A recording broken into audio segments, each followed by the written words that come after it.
Thank you for the opportunity to speak with you today. Let's breathe for a moment. Just pause. Look around. Listen to the silence between these words, because in that silence lies a truth we often run from. Life is not a straight line. It is a series of loops, detours, and dead ends. And somewhere along the way, most of us find ourselves stuck. Not because we aren't talented, not because we aren't hardworking, but because we are running the same race on a track that no longer exists, using a map that has faded, carrying a weight that was never ours to bear. Today, I want to talk about 3 small words that hold the power to change everything. Restart, reset, and refocus. Again, let's begin with restart. How many of you have ever felt like you failed so spectacularly that there's no coming back? Perhaps you lost a business. Perhaps a relationship crumbled. Perhaps you invested years in a career only to realize you don't recognize yourself anymore. We are taught from childhood that failure is a full stop.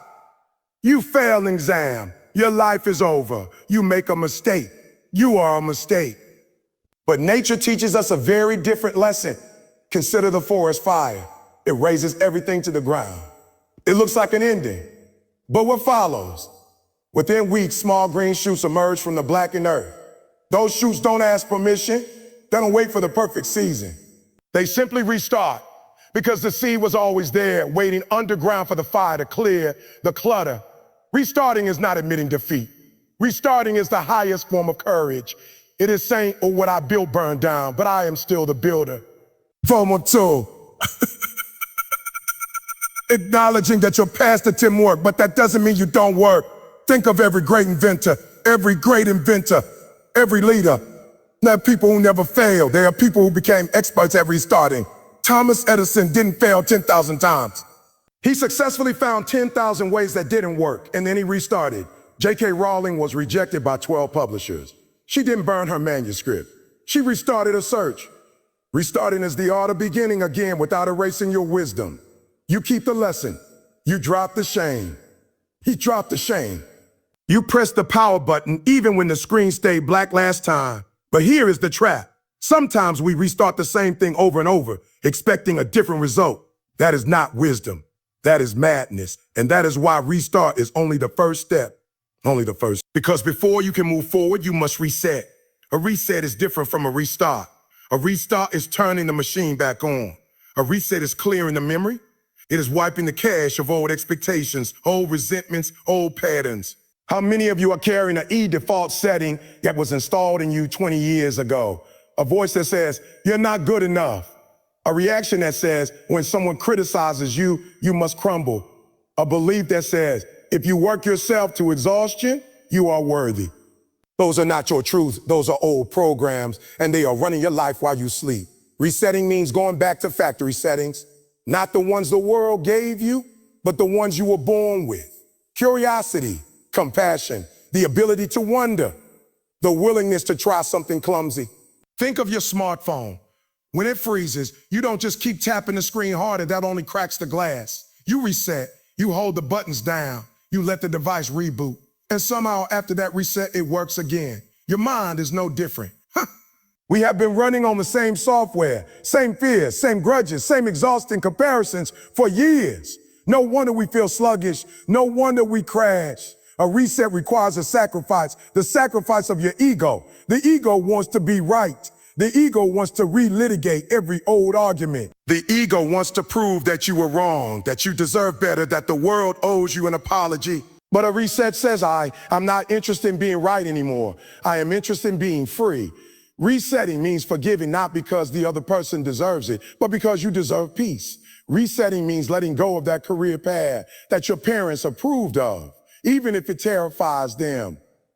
Resetting means deleting the mental file labeled over times I was humiliated.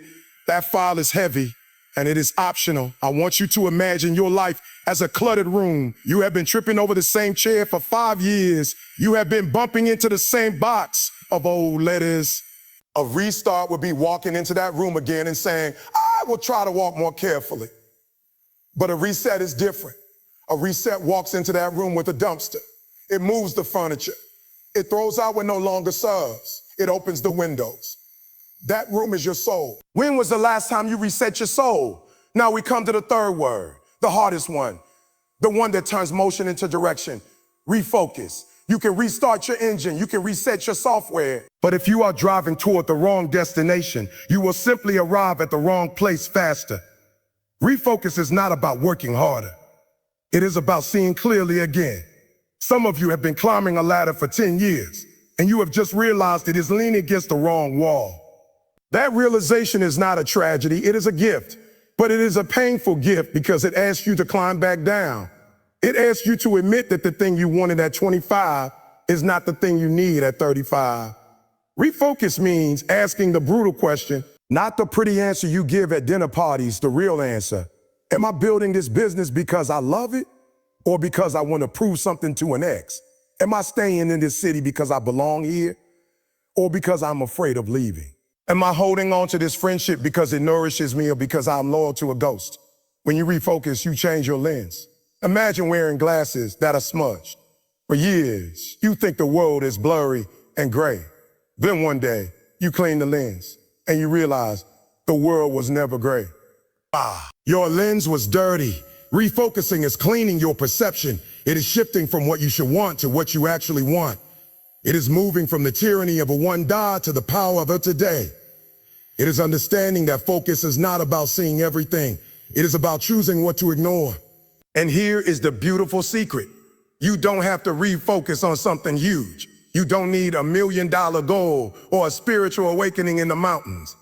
Sometimes refocusing means deciding that for the next 30 days, your only goal is to sleep 8 hours a night, or to speak to yourself the way you speak to your best friend, or to finish one small project without perfectionism.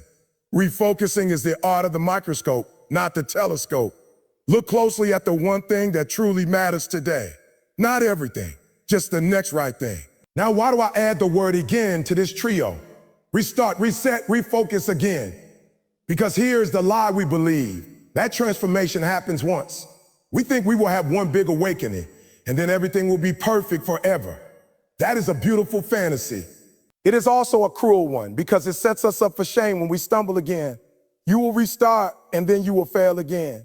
You will reset, and then an old habit will creep back in. You will refocus, and then a new distraction will seduce you. This is not a sign of weakness. This is a sign of being human. The path is not a straight line. It is a spiral. You will return to the same fears, the same doubts, the same exhaustion. But each time you return, you will be on a higher level. You will recognize the pattern faster. You will say, there you are again, imposter syndrome. I see you, but I will not invite you to sit down.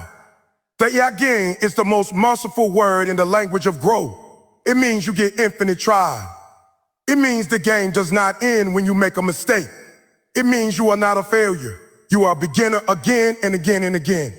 Think of a musician learning a difficult piece. Do they play it perfectly once and then retire? No, they play it wrong hundreds of times. They restart the phrase, they reset their finger position, they refocus their ear, and then they do it again until the music flows, not because they forced it, but because they befriended the repetition. Your life is that piece of music. It is not a performance for an audience of judges.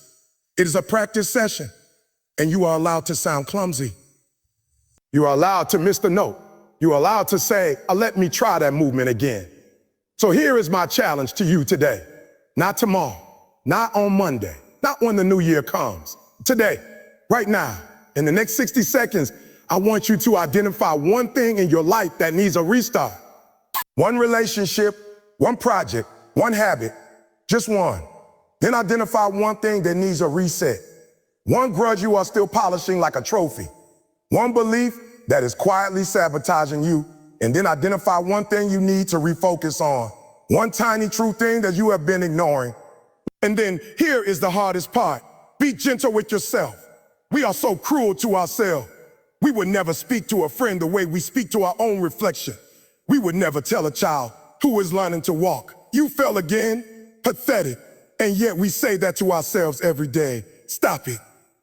Restarting is not a sign of weakness. It is the opposite.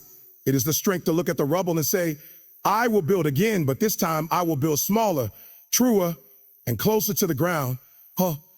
You have not missed your chance. You are not behind. There is no cosmic scoreboard keeping track of your failures. There is only the present moment. And in this moment, you have the power to begin again. Not because you are perfect, but because you are alive. And being alive means you get to restart, reset, refocus again and again and again. Thank you.